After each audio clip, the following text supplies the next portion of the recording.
Bienvenue dans notre espace d'analyse croisée et de confrontation d'idées. Aujourd'hui, on va décortiquer un sujet, enfin une véritable mascarade, je dirais. Ah, le mot est lâché, une mascarade. Bah oui, imaginez un instant la scène. Un immense bateau de croisière prend l'eau de toutes parts. Mhm. La coque est percée, l'océan glacé s'engouffre dans la cale et à un rythme vraiment alarmant. Face à cette urgence absolue, que décide de faire la direction du navire? Est-ce qu'ils descendent avec des pompes pour colmater la brèche au péril de leur vie? Je parie que non. Pas le moins du monde. La direction décide de convoquer une cellule de crise pour refaire l'identité visuelle du navire. On organise un immense atelier immersif dans le grand salon panoramique sur le thème de navigation collaborative en milieu humide. C'est ça. Et on distribue à tout le monde des badges colorés, estampillés, équipage résilient et engagé. On fait des nuages de mots sur des post-it pour savoir comment chacun ressent, entre guillemets, la montée des eaux. Exactement, on nomme même un référent maire. Vous savez, quelqu'un avec un très beau costume, une excellente élocution, qui est chargé de dynamiser les ponts supérieurs avec des mantras inspirants. Ouais, pendant qu'en bas, Pendant ce temps-là, en bas, dans le froid, dans le noir et l'indifférence totale, ça fuit toujours. L'eau monte irrémédiablement, ceux qui écopent sont en train de se noyer, pendant que ce duo applaudissent la nouvelle charte graphique. c'est vraiment l'image parfaite du naufrage joyeux et structurellement organisé. On repeint méticuleusement les boiseries des cabines de première classe pendant que le gouvernail est bloqué et que les soutes sont inondées. C'est absurde, c'est tragique, mais soyons honnêtes, c'est le quotidien d'une écrasante majorité d'entreprises, d'institutions et d'organisations à travers le monde. Aujourd'hui, nous mettons sur la table cette gigantesque illusion que le monde professionnel appelle pompeusement la transformation. Ce fameux mot totem, Le mot magique, le mot magique qui a fait une carrière absolument extraordinaire sur les présentations PowerPoint, toujours accompagné de flèches bleues ascendantes et de verbes d'action ambitieux genre disrupter, agiliser ou synergiser. c'est le jargon habituel, quoi. Voilà. Et nous sommes là pour regarder en face le gouffre vertigineux qui sépare ces annonces brillantes de la réalité cruelle du terrain, c'est-à-dire l'épuisement silencieux, le cynisme, les blocages et surtout l'absence absolue de changement réel. Aujourd'hui, on ne va pas se raconter d'histoire. Je regarde ce désastre systémique et j'y vois avant tout la faillite d'une direction qui manque d'un courage structurel fondamental. Une direction qui est terrifiée par le conflit et qui confond allègrement déclarer une intention séduisante avec le véritable travail d'arbitrage. Vous regardez le sommet, je regarde la soute. Et je vous arrête tout de suite. J'aborde la question sous un autre angle, parce que cette lecture où la direction est l'unique coupable machiavélique et le terrain la pauvre victime, c'est un conte de fées rassurant. Un conte de fées. Oui. Je suis convaincue que cet échec systémique est une hypocrisie collective redoutable. C'est un théâtre où chacun joue une partition parfaitement calibrée. Tout l'écosystème, et j'inclus là très spécifiquement les équipes, les syndicats, les managers de proximité, tout le monde réclame le changement à grands cris. Tout le monde s'indigne de l'immobilisme. C'est vrai. Mais en même temps, ce même corps social refuse farouchement, obstinément, de perdre le moindre pouce de son confort, de ses privilèges ou de ses habitudes informelles. C'est une cécité partagée. La base résiste par confort tout autant que le sommet échoue par vanité. Vous parlez de la résistance de la base, mais il faut d'abord comprendre comment la transformation lui est vendue à cette base. C'est-à-dire, eh bien, la transformation est aujourd'hui commercialisée aux organisations exactement comme on vendrait un parfum de luxe ou une voiture de sport.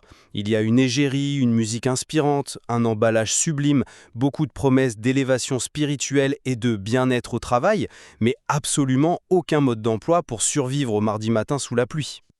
Ouais, le marketing du changement. Et exactement. Lancer un nouvel outil informatique à coups de millions, nommer un comité de pilotage ou publier une charte des valeurs sur l'intranet, ce n'est pas transformer, c'est de la communication événementielle. Je vous l'accorde. Transformer une organisation, c'est modifier viscéralement la mécanique du pouvoir. C'est changer la façon dont le système décide, dont il tranche, dont il alloue ses ressources. Et ça échoue continuellement parce que le comité de direction veut le prestige du changement, sans en payer le prix opérationnel. On veut la transformation, mais attention, sans ralentir la production d'un iota. Oui, c'est l'injonction paradoxale par excellence. Absolument. On surcharge les équipes, on exige l'adhésion émotionnelle, on empile les nouvelles exigences, de nouveaux reporting, de nouveaux process, sans jamais rien retirer de l'ancien monde. C'est une équation physiquement et cognitivement impossible. Pour moi, c'est de la lâcheté intellectuelle déguisée en vision stratégique. C'est une critique très séduisante, car il est toujours très gratifiant de blâmer l'Olympe managérial. Et je ne dis pas que vous avez tort sur leur lâcheté. Les failles de la direction frôlent souvent l'incompétence structurelle. Mais appliquons cette même lucidité impitoyable aux équipes elles-mêmes. Allez-y. Les collaborateurs veulent que le changement ressemble exactement à un grand ménage de printemps dans une colocation d'étudiants. C'est-à-dire? C'est une idée merveilleuse, c'est hygiénique, c'est absolument vital à la condition expresse et non négociable que ça se fasse uniquement dans la chambre des autres. Ah, c'est un peu facile de réduire les collaborateurs à des colocateurs égoïstes, non? Mais c'est la réalité de la sociologie des organisations. Les équipes réclament de la clarté, des processus nets, de la justice. Oui, 100 fois oui. Mais en coulisses, elles protègent avec une férocité inouïe leurs petits circuits cachés. Leurs arrangements informels. Exactement. Leurs arrangements avec le service informatique pour passer en priorité, leur autonomie non déclarée, l'expertise exclusive qu'ils ont sur un vieux fichier Excel obsolète qui les rend prétendument indispensables. Elles détestent le flou artistique de la direction quand il s'agit des augmentations, mais elles adorent utiliser ce même flou quand ça leur permet de contourner une règle contraignante. Oui, enfin... C'est ce double jeu permanent, cette hypocrisie de la base, qui rend tout jalon de transformation purement décoratif, vous voyez. Je vois. Mais posez-vous la question du pourquoi. Pourquoi ces équipes contournent-elles les règles? Pourquoi s'accrochent-elles à ces circuits parallèles?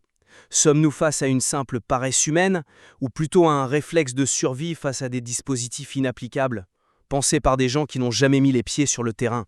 Un réflexe de survie, vous dites. Souvent oui. Très souvent, le terrain palliait les absurdités d'un système qui, sur le papier, est parfait, mais qui, dans le réel, ne tient pas debout.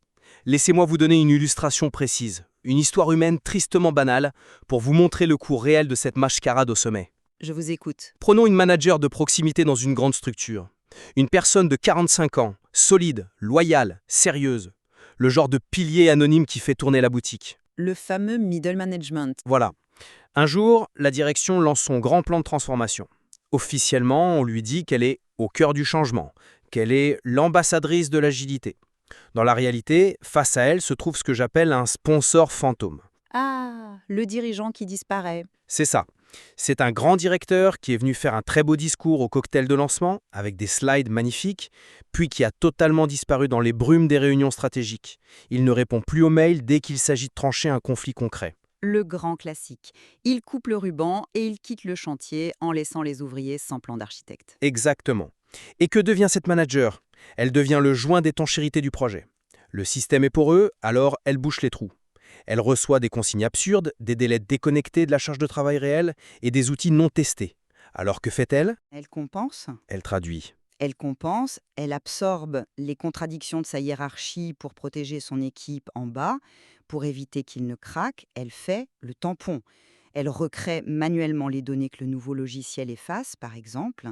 Elle colmate les brèches du navire avec sa propre santé mentale, ses soirées, son énergie personnelle. Ouais. Et inévitablement, au bout de 9 mois, elle s'épuise, elle fait un burn-out silencieux, elle devient sèche en réunion, minimale dans ses interactions. Et que dit le système à ce moment-là? Comment la direction analyse-t-elle la situation avec un cynisme effroyable? Tiens, elle adhère moins au projet, elle a un problème de posture, elle fait de la résistance au changement, il faudrait lui payer un coaching. C'est terrible. Quand l'avion rate son atterrissage parce qu'il n'a pas de train d'atterrissage, on accuse les passagers de ne pas avoir assez souri pendant le crash. Écoutez, c'est un argument convaincant. L'histoire de cette manager est un drame absolu. Et je ne minimise pas une seconde la violence psychologique de ce qu'elle vit. Mais vous ratez la mécanique systémique perverse qui maintient justement cette tragédie en place. Comment ça? Cette tragédie n'existe pas seulement à cause du sponsor fantôme. Elle est activement maintenue parce que l'on nomme à tort l'engagement de cette manager. Je vais m'adresser directement à nos auditeurs là maintenant. À vous qui occupez des postes de management, qui nous écoutez dans les transports ou en télétravail. Écoutez bien ceci. Faites-vous semblant d'être aligné lors des grandes messes de votre entreprise. Beaucoup le font pour survivre. Oui, mais compensez-vous en silence, le soir, le week-end, en bidouillant sur Excel pour faire tenir des processus intenables. Parce que si vous le faites, en pensant être des héros qui protègent leurs équipes, vous participez à l'illusion. Attendez, vous reprochez à cette manager de faire son travail et d'éviter que son service ne coule? C'est le monde à l'envers. Je dis que cette compensation silencieuse, cet engagement sacrificiel, valide et nourrit la mascarade de la direction. Tant que cette manager traduit l'incompréhensible pour que ça marche à peu près, la direction tout en haut peut regarder ses tableaux de bord, voir que les chiffres tiennent et se dire que son projet de transformation est un succès éclatant. Oui, vu sous cet angle, En compensant, en absorbant le choc sans rien dire, vous empêchez le système de s'effondrer. Et paradoxalement, en l'empêchant de s'effondrer, vous lui enlevez sa seule chance d'apprendre de ses erreurs. On appelle engagement ce qui est en réalité de la survie organisationnelle. On change les organigrammes, on repeint les open space, mais on ne change pas la manière de décider. je comprends votre point sur la mécanique de la compensation, mais la responsabilité originelle reste en haut, franchement. Si la manager compense, c'est parce que si elle laisse le système s'effondrer, c'est son équipe qui perdra ses primes, ou pire. C'est un cercle vicieux. Mais parlons de la scène ordinaire numéro 1, celle qui illustre parfaitement cette collusion entre une direction aveugle et des équipes accrochées à leur confort, le déploiement technologique, l'outil censé tout régler. Ah oui, l'illusion technologique parfaite. Allons-y.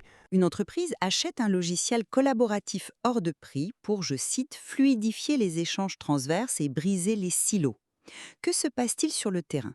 L'équipe refuse l'effort cognitif qui est douloureux mais nécessaire de la véritable appropriation comportementale. Elle ne veut pas repenser sa façon de travailler. C'est difficile de changer ses habitudes. Bien sûr, mais elle veut continuer à faire comme avant, mais avec un plus bel écran. Donc elle contourne.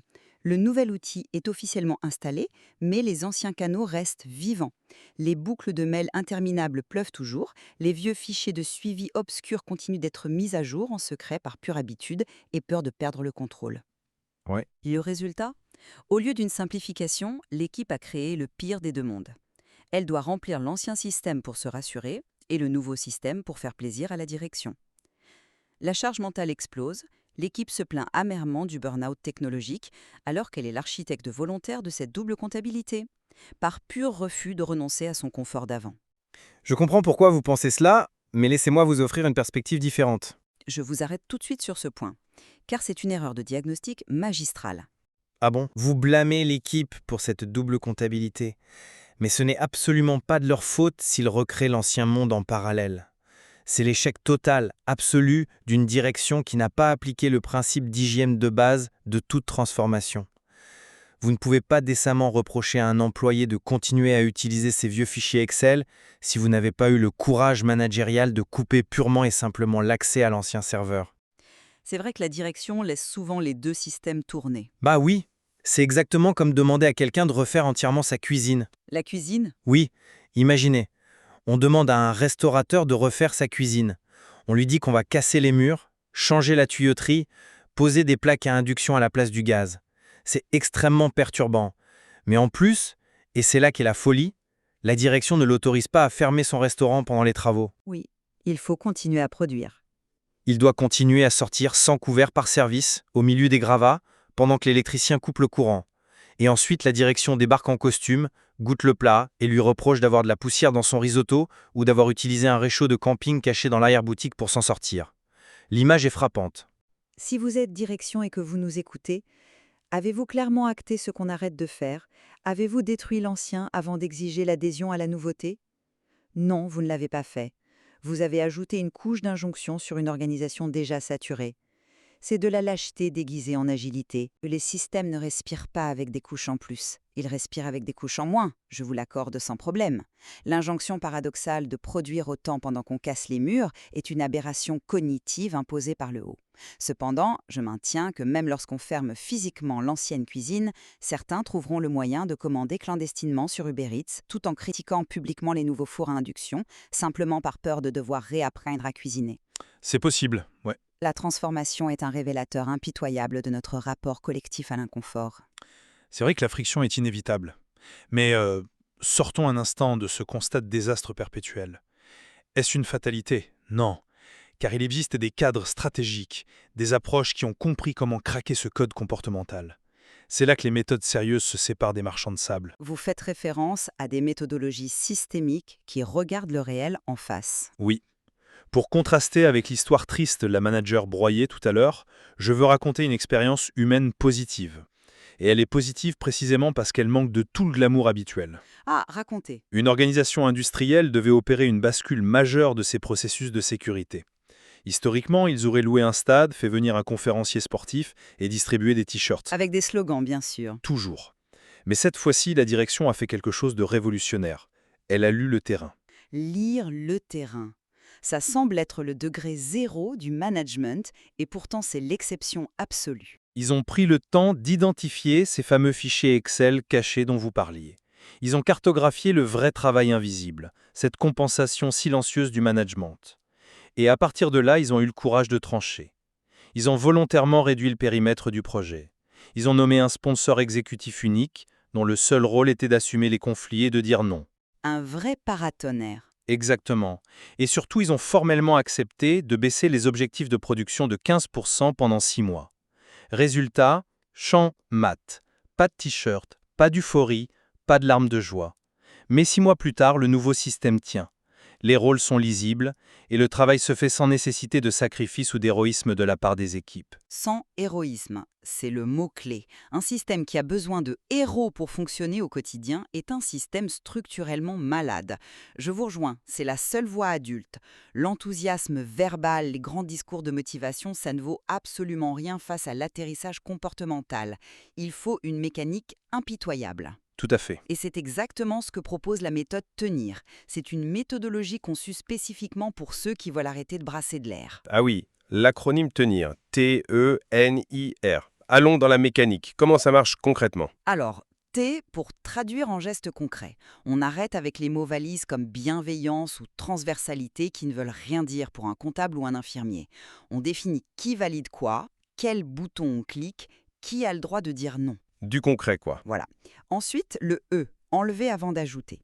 C'est votre métaphore de la cuisine. On ferme l'ancien serveur, on supprime 3 vieilles réunions avant d'en imposer une nouvelle. Mais le cœur du réacteur, le point que tout l'écosystème d'entreprise fuit comme la peste, c'est le N. Nommer les pertes. C'est là que le courage intervient. Nommer les pertes. Pourquoi les dirigeants sont-ils terrifiés à l'idée de faire ça? Parce que toute la littérature managériale des 20 dernières années nous a intoxiqués avec la pensée positive et le culte du gagnant-gagnant. Oui, le fameux win-win. Or, c'est un mensonge. Toute transformation digne de ce nom enlève quelque chose à quelqu'un. Elle enlève une marge de manœuvre budgétaire, elle enlève l'autonomie sauvage d'un département, elle enlève le prestige d'un expert technique dont le savoir devient obsolète. C'est douloureux? C'est très douloureux. Mais tant que vous, dirigeants, refusez de regarder vos collaborateurs dans les yeux pour leur dire oui, avec ce projet, vous allez perdre tel confort, vous allez perdre tel pouvoir, et c'est assumé. Vous créez les conditions d'une guerre de guérilla souterraine. Et comme on nomme pas les pertes, la résistance devient passive-agressive. Exactement. Des réunions mystérieusement annulées, des pannes inexpliquées, des « ah mince, je croyais que c'était à la compta de valider ça ». C'est de l'auto-sabotage institutionnel. Bien sûr. Ensuite, pour finir la méthode Tenir, nous avons le I pour installer les appuis matériels, parce que la motivation ne remplace pas une bonne formation ni un budget alloué. Et enfin le R, revoir vite. La capacité à corriger le tir le mois suivant, sans laisser l'ego du grand patron sacraliser une mauvaise idée initiale. Ce point précis sur la nécessité de nommer les pertes, de regarder la friction en face plutôt que de la maquiller, c'est fondamental. C'est là que réside la bascule entre l'échec et le succès. C'est exactement l'approche que défendent des cadres d'analyse rigoureux pour comprendre pourquoi et comment on modifie la réalité du travail. Absolument. C'est la différence entre repeindre les murs d'une maison et abattre une cloison porteuse. L'impact n'est pas le même et le danger non plus. C'est exactement cela. Comme dit Sophia, la consultante stratégique de Joker Impact, certaines cartes changent une partie, d'autres changent un destin. C'est une belle image. L'enjeu de la vraie transformation n'est pas de distribuer de nouvelles cartes cosmétiques pour faire illusion le temps d'une main, juste pour rassurer les actionnaires sur le trimestre en cours. L'enjeu est de modifier avec une précision chirurgicale les véritables règles du jeu et les points de passage obligés qui gouvernent le comportement humain au travail. C'est la différence entre la conduite du changement, qui est souvent une vaste campagne de séduction interne, et la tenue du changement, qui exige de stabiliser la nouveauté dans la brutalité du réel. Je retiens cette image des cartes qui changent un destin. Mais j'insiste lourdement sur un point pour conclure mon argumentaire. On ne peut jouer ces nouvelles cartes qu'à la stricte condition que tous les joueurs, de l'opérateur de base jusqu'au PDG, acceptent de poser leurs anciennes cartes, leurs à cacher dans la manche, sur la table. La transparence totale. La fin des passe-droits. La fin des petits arrangements de couloir où le directeur commercial obtienne une dérogation parce qu'il, je cite, fait du chiffre. Vous ne pouvez pas avoir plus de coordination institutionnelle si vous maintenez la triche individuelle. Le moment est venu de synthétiser nos positions face à ce constat systémique, sans chercher à édulcorer nos désaccords. De mon côté, je suis certain que le diagnostic reste ancré sur la responsabilité architecturale. Pour qu'une transformation survive au premier lundi matin pluvieux, survive à l'absence inopinée d'un chef de projet clé ou à l'urgence d'un client qui menace de partir, la direction doit cesser son storytelling infantilisant. Elle doit avoir le courage de détruire l'ancien, d'absorber le choc émotionnel de ses équipes et de cesser d'évaluer le succès à travers des sourires de façade. Le flou ne protège personne, il détruit la confiance de l'intérieur. Et je rappelle, avec la même intransigeance, que la base sociale doit faire son introspection, si elle veut cesser de souffrir. Les équipes et le management intermédiaire doivent abandonner cette schizophrénie intellectuelle confortable, qui consiste à exiger la modernité tout en refusant la discipline que cette modernité exige. C'est donnant-donnant. Voilà, si l'on veut un système qui respire, il faut accepter d'y perdre ces petites zones d'opacité. L'hypocrisie de la compensation silencieuse dont nous avons parlé, ce faux héroïsme, doit prendre fin. Arrêtez de réparer ce qui est cassé en cachette, laissez les incohérences remonter à la surface. C'est ce silence complice qui est le carburant des directions défaillantes. Au final, nos deux perspectives ne font que se répondre. Il n'y a pas un camp des justes et un camp des coupables aujourd'hui. L'échec est tissé dans la relation même entre la direction et les équipes, mais la solution n'est pas une utopie. C'est une question de mécanique comportementale et d'honnêteté. Des principes au cœur de méthodologies lucides comme celle portée par l'exigence de tenir et l'analyse de Joker Impact. C'est un test de vérité, rien de moins. Nous allons vous laisser sur ce test de vérité. À vous, auditeurs, quel que soit votre niveau hiérarchique, nous vous posons la question miroir. Par rapport à tout ce qu'on vient de dire, où vous vous situez ailleurs? Ne regardez pas l'entreprise d'à côté, regardez la vôtre. Chez vous, demain matin, en allumant votre ordinateur ou en arrivant sur votre lieu de travail, qu'est-ce qui a véritablement été transformé dans vos gestes quotidiens au cours des 2 dernières années? La vraie question. Qu'est-ce qui tient solidement? Et à l'inverse, qu'est-ce qui, ce matin encore, ne tient debout que par la magie d'un PowerPoint, la peur du conflit de votre chef ou votre propre volonté de compenser en silence? Demandez-vous sincèrement ce que vous cherchez à protéger la prochaine fois que vous direz à la machine à café que leur nouveau projet est de toute façon inapplicable. Et la prochaine fois que vous verrez une direction radieuse annoncer le lancement d'un énième chantier de transformation baptisé d'un nom futuriste, demandez-vous si, en bas, dans la cale de votre propre bateau, l'eau n'est pas tout simplement en train de monter. Merci de nous avoir accordé votre temps et votre esprit critique. À la prochaine.